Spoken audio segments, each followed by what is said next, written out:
실제로 이제 오늘 본문에 바람에 대한 이야기가 나오죠. 네, 근데 이거 바람 우리가 어떻게 해야 될까? 이거에 대한 좀 고민을 하면은 좋겠습니다.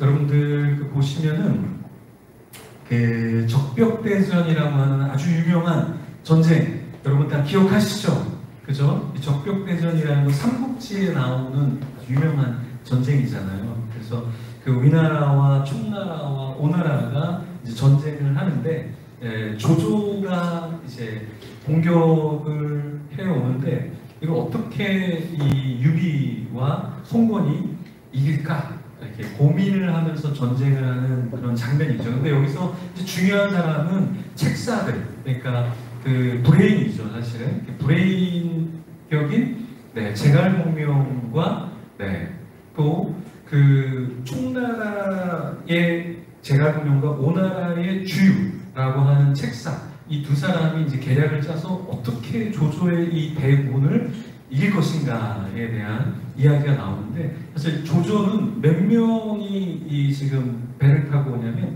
100만 대군이라고 해요. 100만 대군. 100만이라는 숫자 어마어마한 사실 숫자죠.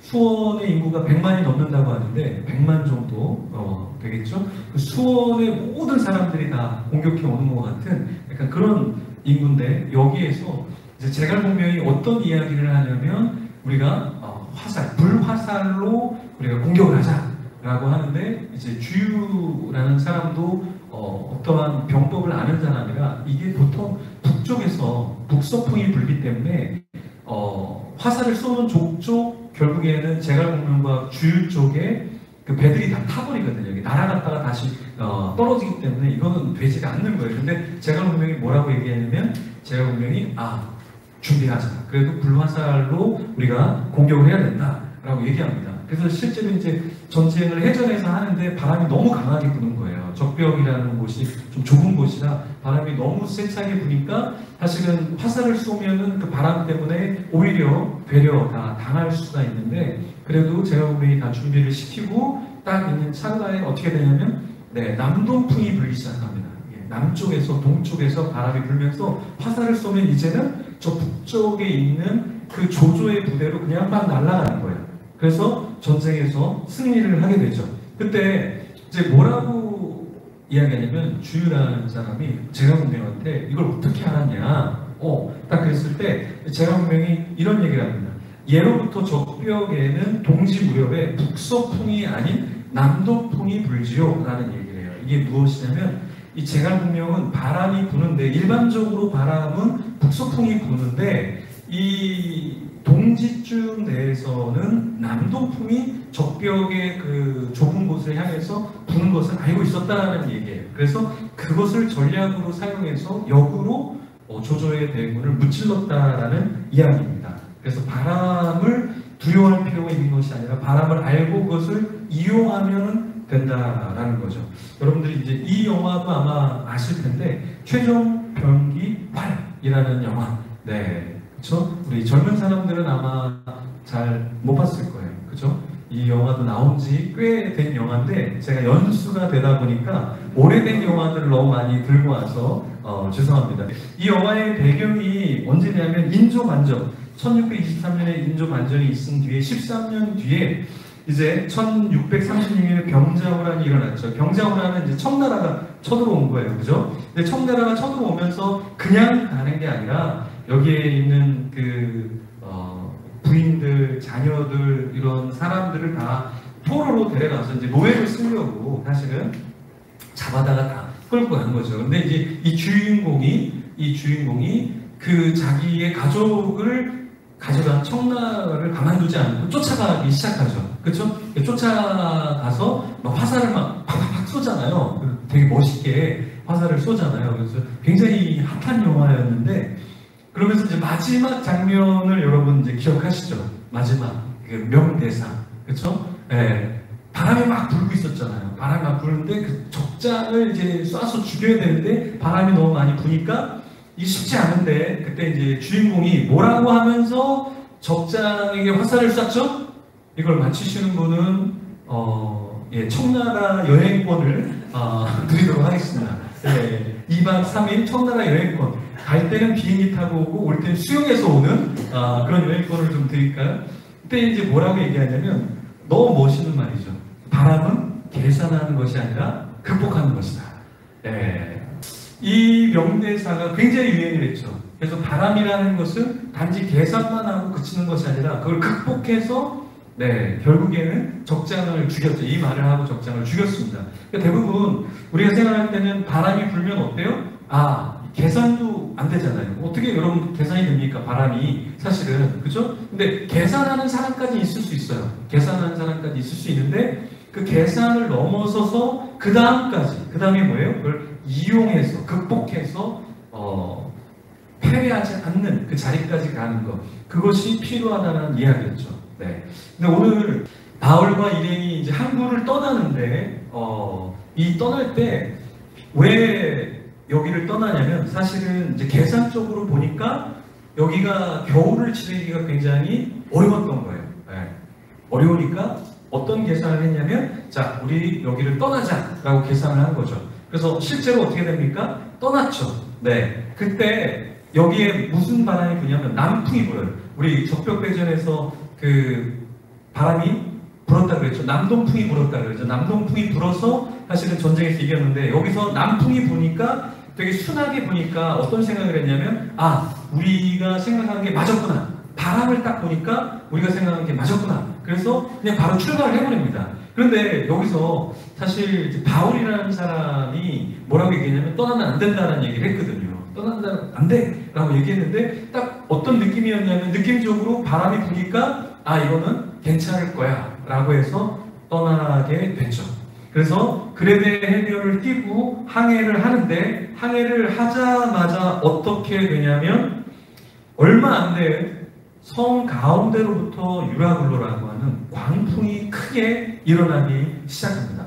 근데 왜 이런 문제를 이렇게 맞닥뜨리게 됐을까요? 인간적인 계산으로 남풍이 부니까 이거는 반드시 괜찮을 거야 라는 생각을 했다는 거예요. 사도 바울은 큰 그림을 봤거든요. 큰 그림. 겨울에는 바람이 많이 불기 때문에 좀 머물렀다가 다음에 가자 라고 얘기를 했는데 이 사람들이 볼 때는 지금 바람이 괜찮으니까 지금 출발하자. 그래서 출발할 때는 바람이 괜찮았는데 출발하자마자 이제 광풍을 맞이하게 되었다라는 거예요. 그래서 이 광풍이 불어올 때 이 사람들이 어떻게 했습니까? 광풍이 부니까 배가 어떻게 돼요? 바람을 맞추어서 갈 수가 없는 거예요. 바람이 너무 거세니까 맞춰서 뭘 어떻게 해보려고 하는데 그게 안 맞춰주는 거죠. 그 말이 뭐냐면 결국에는 난파당하기 딱 좋은 상황이 됐다는 거예요. 그래서 인생에 우리가 위기의식을 느낄 때가 언제입니까? 위기의식을 느낄 때가 언제예요? 내가 계산하는 것과 계산하는 것이 맞아떨어지지 않는 거죠. 그렇죠? 그럴 때 우리는 당황합니다. 이렇게 하면 되는데, 이렇게 하면 안전할 줄 알았는데, 이렇게 하니까 이제 안전하지가 않은 거예요. 그죠? 그럴 때 우리는 어떻게 되냐면 패닉 상태에 빠지게 되죠. 지금 여기에 선원들부터 여기 탔던 사람들이 어떻게 되냐면 굉장히 어려움에 빠지게 되었다라는 겁니다. 그래서 이 사람들이 어떤 것을 하냐면 이 사람들이 짐과 배를 어떻게 하냐면 갑자기 일단은 풍랑으로 심히 애를 써요. 이 애를 쓴다는 말은 뭐예요? 노력을 한다는 거죠. 인생에 노력을 하는 거예요. 이 사람도 살려고 바람이 부는데 그 바람을 어떻게 하면 이용할까, 어떻게 하면 난파되지 않을까 나름 이용을 해요. 그래서 짐을 바다에 풀어버리는 거예요. 그래서 이 짐을 바다에 풀어버린다는 말은 뭐냐면 되게 소중한 거를 밖에다가 막 버린다는 얘기예요. 그쵸? 자, 여기 아니, 우리가 배라고 한번 생각해 볼게요. 여기가 배다. 여기 배인데, 이제 막 바람이 막 세게 불어요. 근데 이제 짐을 버려야 돼요. 누구 짐부터 버릴까요? 네, 우리 데이, 멀리서 왔으니까 데이 휠체어부터 버립시다. 무겁기도 하고, 부피가 나가니까. 자, 데이 휠체어 먼저 버려요. 저 휠체어 얼마 정도 할까요? 가격이. 한 300만원 할까?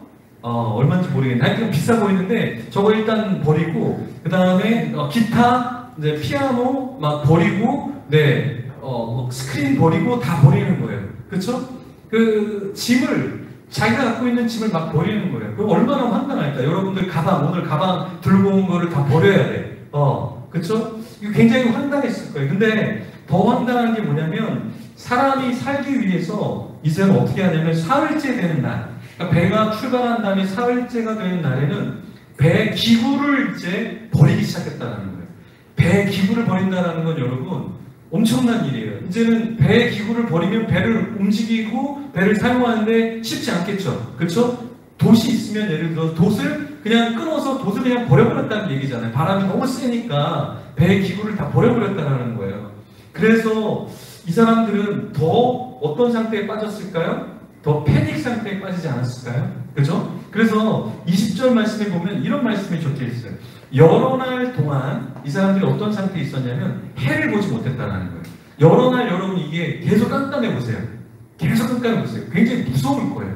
갑자기 왜 이러지? 하고 되게 무섭겠죠? 그리고 별이라는 건 어두울 때 별이라도 보여야 되는데 해가 안 보이면 별이라도 보여야 되잖아요. 근데 별도 안 보이는 소망이 보이지 않는 그런 상황 가운데 며칠을 있었다라는 거죠. 그리고 나서 큰 풍랑이 그대로 있는 거예요. 풍랑이 이제 지나가야 되는데 어느 정도 하고 지나가야 되는데 풍랑이 전혀 지나가지 않는 상태에 있었던 거죠. 이런 상태에서 이 사람들이 느낀 것은 구원의 열망, 우리 도저히 더 이상 구원받을 희망이 없구나. 그러니까 우리는 죽게 되겠구나 라는 이런 절망 상태에 빠졌다는 거예요. 사람은 언제 죽냐면 절망 상태에 빠지면 죽는다는 거예요. 그러니까 코로나가 이렇게 오면 우리는 젊으니까, 여러분들은 젊으니까 코로나 왔다가 그냥 지나가잖아요. 어떤 사람은 지나왔는지도 지나갔는지도 잘 모를 정도로 건강한 사람들은 그냥 지나가거든요. 근데 이제 저희 아버님도 코로나에 걸렸을 때 갑자기 쓰러지셨거든요. 연세가 있으니까. 근데 그쯤에 어떤 동네에 어떤 분도 코로나에 걸려서 쓰러졌는데 이분을 이제 몸을 가누지를 못하니까 이분을 어떻게 했냐면 요양원에다 보낸 거예요. 요양원에 보냈는데 이분이 한 달 만에 돌아가셨어요. 근데 왜 돌아가셨는가 이 이야기를 들었는데 가족들이 나를 요양원에 버렸다라고 생각을 한 거예요.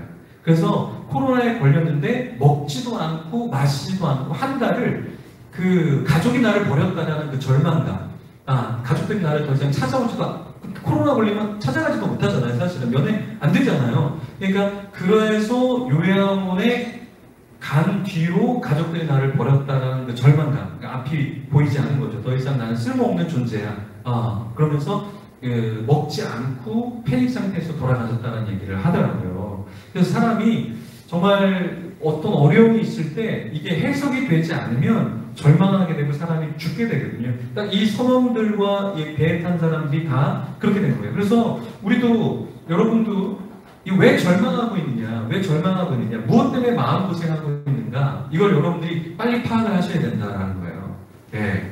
무슨 말이냐면, 예를 들어서 여러분들이 지금 우리를 보면, 지금 나 자신을 보면 어떤 면에서는 굉장히 힘들 수 있어요. 그러니까 예를 들어서 하경이가 시험을 봤어요. 이제 결과가 나오겠죠. 근데 하경이 또래 친구들은 예를 들어 직장 생활을 하고 있어요. 근데 하경이는 지금 백조예요. 그러면 이제 어떤 생각이 들겠어요? 교회에서 예배 드릴 때는 하나님 나에게 위로를 주시구나. 근데 이제 집에 들어가면 시험 결과가 어떻게 나올까? 1년 뒤에 어떻게 돼야 될까? 내 친구들은 다 지금 일하고 있는데 나는 뭘까? 이게 자꾸 절망으로 빠지게 되죠. 그렇죠?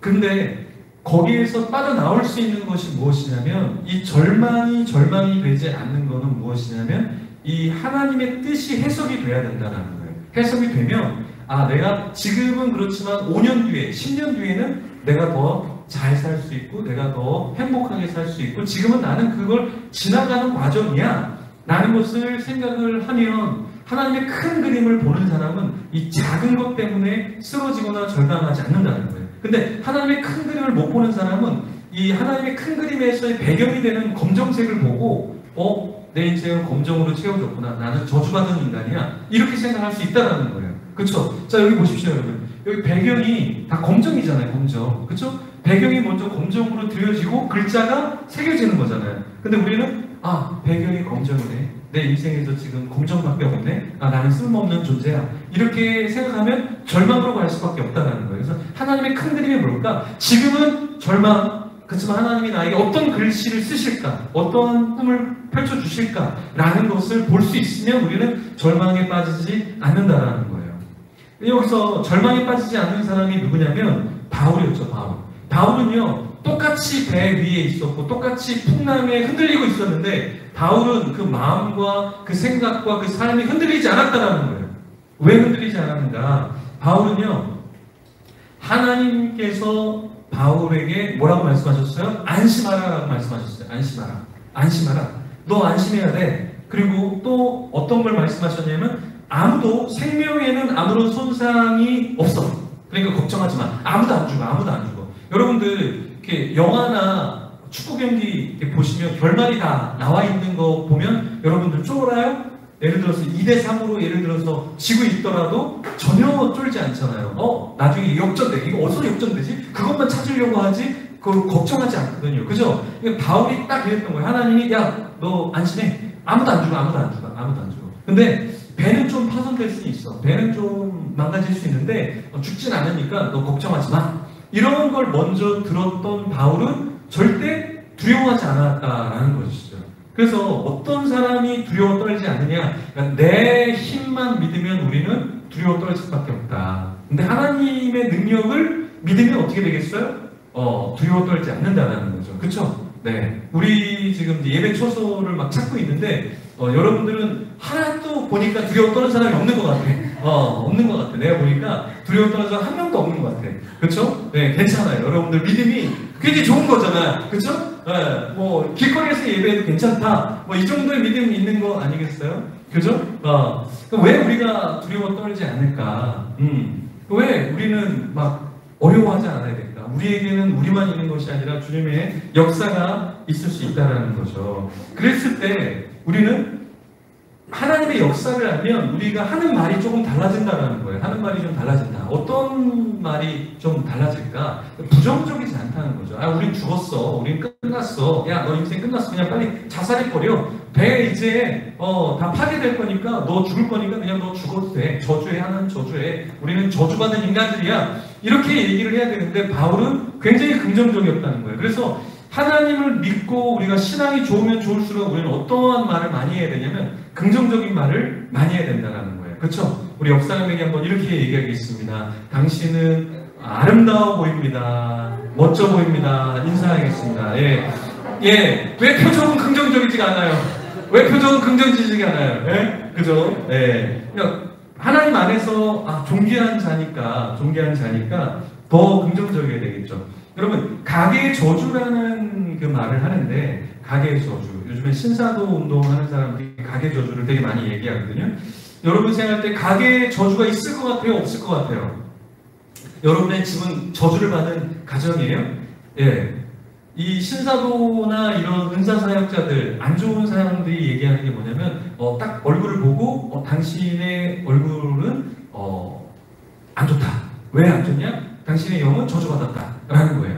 그러니까 저주받았다라고 얘기하니까 어떻게 해서 이 사람이 저주를 풀어야 되겠죠. 그죠? 그럼 저주를 풀려면 누구를 의존해야겠어요? 그렇게 말하는 사람을 의지하게끔 만드는 거예요. 그죠? 그럼 어떻게 되냐? 쇠뇌당하고 가스라이팅을 당하는 거죠. 그쵸? 요번 주에 어떤 분이 전화가 왔어요. 제가 요즘에 이런 영상을 올리니까 상담받고 싶다 그래서 이렇게 했는데 그분이 그러는 거예요. 자기가 어디 신학을 배우러 갔는데 가더니 그 자그마한 신학교인데 이제 인가가 나라에서 난 그런 게 아니라 그냥 작은 데 갔는데 거기에 있는 분이 딱 보더니 좀 영이 안 좋다고 그래서 이름을 바꿔야 된다고 하는 거예요. 이름을.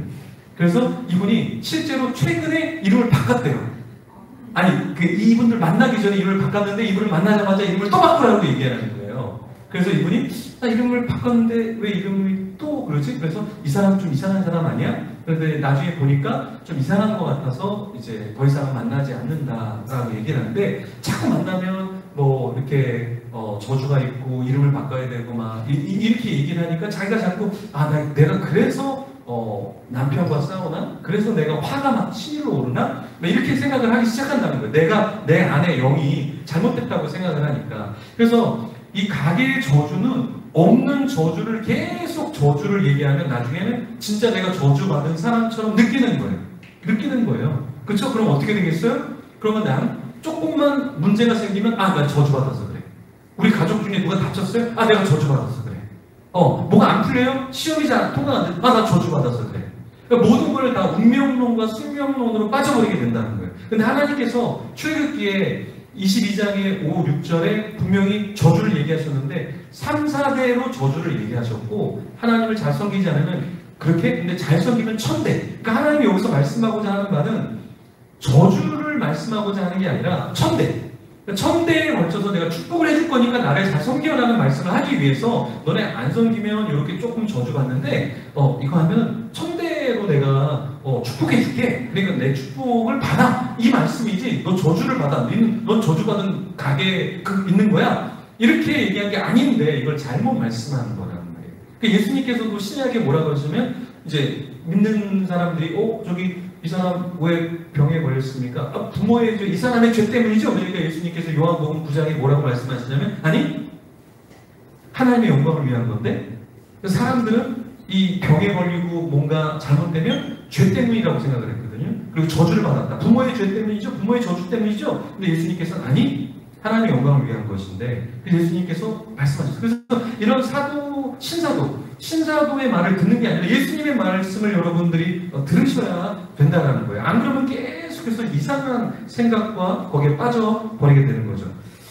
바울은요, 하나님의 말씀을 들었잖아요. 말씀을 들었죠, 바울이? 그러니까 하나님의 말씀을 들은 바울이 뭐라고 얘기해요? 자, 두려워하지 말라 그러죠? 그렇죠? 주님께서 바울에게 너 두려워하지 마. 그리고 바울 너 가이사 앞에 서야 돼. 그리고 하나님께서 함께 하시니까 함께하는 항해하는 자도 다 너 손에 있으니까 그 사람도 죽지 않을 거야. 이 말씀을 하나님께 받았어요, 바울은. 그래서 바울은 긍정적으로 얘기할 수 있었다는 거예요. 그래서 우리가 하나님께로 오지 않는 영을 받고 가르침을 받으면 계속 불안하게 만들어요. 그리고 그 사람들을 이용하려고 빠져나가지 못하게끔 하는 특징이 있다는 거예요. 자, 여기서 이제 중요한 게 뭐냐면 소크라테스는 너 자신을 알라. 그래서 소크라테스가 왜 소크라테스가 이 말을 했냐면 그 당시 소피스트들은 이런 얘기를 했어요. 프라토고라스라는 사람이 인간은 만물의 척도다. 그러니까 이 말은 뭐냐면 너가 생각하고 너가 결정하는 게 최선이다. 그러니까 예를 들어서 인간이 만물의 척도니까 예를 들어서 이게 스크린인데 제가 이거를 이건 배야. 이건 비행기야. 그러면 인간이 모든 것의 결정과 같은 의사를 이야기하고 인식하는 게 맞다라고 얘기하기 때문에 이게 맞는다는 거예요. 그러니까 개개인이 다 생각이 맞다라는 얘기가 소피스트의 말이었는데 소크라테스는 그게 틀렸다라는 것을 알게 되면서 소크라테스가 했던 말이 뭐냐면 너 자신을 알라라는 말이에요. 무슨 말이냐? 소피스트들은 지혜를 팔고 있던 사람들인데 그 너희들 지혜를 팔고 있는 너희들이 많이 모르는 거야. 너 자신도 모르고 있고 네가 모르고 있는 사실을 너는 모르고 있어. 그러니까 너희 자신을 좀 알아야 돼 라고 한 게 소크라테스의 말이에요. 근데 신앙적으로는 우리 자신을 아는 것이 중요한데 나 스스로 우리 자신을 우리가 알 수 있는 것이 아니라 바울은 자기 자신을 어떻게 알았죠? 계시해 주셨잖아요. 주님이 너 이방인의 사도가 돼야 되겠어. 너 지금 로마에 가야 되겠어. 너 앞으로 여기 배 조금 다치고 그러지만 너희들은 죽지 않아. 라는 걸 하나님께서 해주시는 말씀을 듣고 바울이 흔들리지 않았잖아요. 그죠? 그래서 우리의 인생은 어떤 존재냐면 나 스스로 나를 알 수 있는 존재가 아니라는 거예요. 우리는 하나님이 나에게 어떤 존재인지를 우리를 알려주셔야 한다라는 겁니다. 그래서 우리가 하나님에 대한 지식이 우리에게 필요한 거예요. 그래서 바울은 이 흔들리는 배 위에서 흔들리지 않는 마음을 가졌던 것은 무엇이냐면 하나님의 말씀과 하나님이 나를 향한 방향성이 무엇인가를 알려주셨기 때문에 흔들리지 않았다라는 거예요. 그래서 우리에게 저도 그렇고 여러분도 그렇고 우리가 흔들리지 않는 인생을 살려고 그러면 여러분의 방향성을 여러분들이 아셔야 돼요. 네, 나는 하나님이 왜 부르셨는가? 그러니까 데이를 하나님이 왜 크리스찬으로 불러주시고 하나님이 일할 수 있게 해주셨고 왜 그랬을까? 그거를 발견해야 된다는 거예요. 저도 마찬가지로 우리 한 사람 한 사람도 마찬가지로 하나님 왜 나를 직장 가게 하셨지? 왜 나를 공부하게 하시지? 왜 나를 건강하게 하셨지? 왜 나에게 병을 주셨지? 왜 하나님이 나에게 지금 이런 삶을 살게 하시지? 여기에 대한 것을 사도 바울이 하나님이 난 너를 이렇게 부른 거야. 넌 안전해. 걱정하지 마. 사람들을 위로해. 사람들에게 안심하도록 말해줘. 이렇게 사명을 받았던 것처럼 우리가 그 가운데서 그런 역할을 해야 한다는 거예요. 그래서 우리는 어떤 것을 생각해야 되냐면 나 자신은 어디서 죽어야 할까? 이거를 주님 앞에서 물어봐야 한다는 거예요. 그러니까 인생에 있어서 인생의 큰 의미를 발견하고 싶으면 어떻게 하냐면 죽음이라는 것을 내 앞으로 끌어당겨 보는 거예요. 죽음이라는 것을. 그래서 내가 평생 살 것 같죠? 영원히 살 것 같죠? 근데 그렇지 않아요. 그때 하나님 앞에서 내가 죽음을 내 앞에 뒀을 때 죽음 앞에서 하나님께서 나에게 뭐라고 말씀하실까? 이걸 우리가 생각을 해야 된다는 거예요. 마지막 죽었을 때 나는 주님께 뭐라고 말할 수 있을까? 주님, 저 여기서 뭐 하다가 왔죠? 이 말이 아니라 주님, 한평생을 주님을 위해서 살다가 여기 주님 제가 와 있습니다. 너무 부족합니다. 이것을 당겨서 우리가 주님 앞에서 말할 수 있어야 되고 뭘 말할지 우리가 알아야 인생을 제대로 산다는 것이에요. 여러분은 어디서 죽어야 될까요? 사도 바울은 자기가 어디서 죽어야 될 줄 알았기 때문에 여기서 죽진 않는구나 하고 여기에 대한 걱정을 안 했다는 거예요. 그렇죠? 근데 우리는 이 물음에 대한 것을 모르면 계속 불안하고 계속 염려하고 계속해서 흔들리기 시작하는 거예요. 조금만 뭐가 안 돼도 흔들리는 거예요. 왜요? 내가 어디서 죽어야 될지, 나의 인생의 부르심이 뭔지 모르니까 아주 작은 거에도 흔들리고 넘어지고 일어나지 못하는 거죠. 그래서 여러분들, 우리가 건강해야 되는 이유는 우리 주위에는 넘어져 있는 사람들이 너무나 많아요. 요즘에 우울한 사람들 너무나 많아요. 우울한 사람 너무나 많아요. 그렇죠? 중독에 빠진 사람 너무 많아요. 상처에 허덕이는 사람들 너무나 많아요. 너무나 많아. 그렇죠? 우리 백은혜 목사님이 상담 공부하시고 상담 사역을 하시려고 하는데 멀리서 하지 말고 여기 지금 다 있네요. 여기에 중독자, 우울자, 상처받은 들. 저한테 여러분 얼마나 많이 상처받았어요. 그죠? 우리 하위 중에 고개도 못 들잖아요. 네? 얼마나 상처받았어요. 얼마나 우울해. 얼마나 중독에 빠져있어. 그죠? 미디어 중독. 그죠? 뭐냐? 사도 바울은 사명을 받았는데 자기가 이방인도 섬겨야 되고 유대인도 섬겨야 되고 이 사람들도 섬겨야 되고 할 일이 너무 많았던 거예요. 근데 사도 바울은 걱정할 필요가 없는 것은 죽지 않고 살아서 하나님의 영광을 위해서 내가 뭘 해야 될지 알았기 때문에 하나의 작은 것에 흔들리지 않았다는 거예요. 그래서 우리 중요한 건 뭐냐면 내가 죽도록 해야 될 게 뭘까? 내가 죽도록 해야 될 게 뭘까? 죽도록 해야 될 게 뭘까? 그걸 여러분들이 인생에서 빨리 발견하셔야 된다는 거예요. 그 다음에 내가 무엇을 해야 될까? 이걸 빨리 여러분들이 발견하셔야 돼요. 내가 뭘 해야 될까? 아침에 우리가 일어나서 말씀을 묵상하고 기도를 하고 하루를 살아가면서 드라마 바이블을 보고 뭘 하든 여러분들이 내가 뭘 해야 되지 하루에 그걸 아는 사람은 하루가 굉장히 기뻐요. 근데 오늘 하루 눈을 떴는데 뭘 해야 될지를 몰라. 그런 사람은 저한테 전화를 하세요. 제가 일감을 많이 될 수 있거든요. 예, 영상도 만들어야 되고 뭐도 만들고 영상 만들어갖고 이제 막 체크할 때 우리 사역자들한테도 체크를 하는데 제가 아내한테도 이렇게 보내면 뭘 자꾸 이렇게 보내냐, 뭐 이렇게 틀린 게 맞냐 이렇게 하는데 여러분들 그 한가하신 분들은 저한테 다 연락을 하세요. 제가 못할 차 체크부터 뭐 여러 가지 체크할 것들이 많이 있거든요. 근데 우리 인생에서 굉장히 불행한 게 뭐냐면 일어났는데 뭘 해야 될지를 모르는 거예요. 할 게 없는 거예요. 근데 그게 뭐냐? 아직 주님을 만나거나 주님이 나에게 뭘 원하시는지를 모르는 거예요. 왜? 너무 많은 사람들이 이단에 빠져 있거든요. 너무 많은 사람들이 정신병에 빠져 있거든요. 너무 많은 사람이 은사사역자에 빠져 있거든요. 아까 보여줬던 그 은사사역자들을 제가 왜 다루냐면 그런 사람들이 저한테 연락을 해오는데 자기 청춘이 다 사라져버린 거예요. 이상한 사람 밑에 가서 신앙생활을 한다고 그러는데 그 도덕으로 구원을 받는데 엄마 머리채를 막 끄집고 막 흔들어요. 도덕으로 구원받는 행위구원원자인데 그게 신앙과 행위구원과 맞아떨어지냐? 전혀 안 맞죠. 그게 뭐냐? 이 거짓은 열매로 드러나는 거예요. 근데 열매로 드러나면 인생의 10년, 20년이 그냥 훅 날아가 버린 거예요.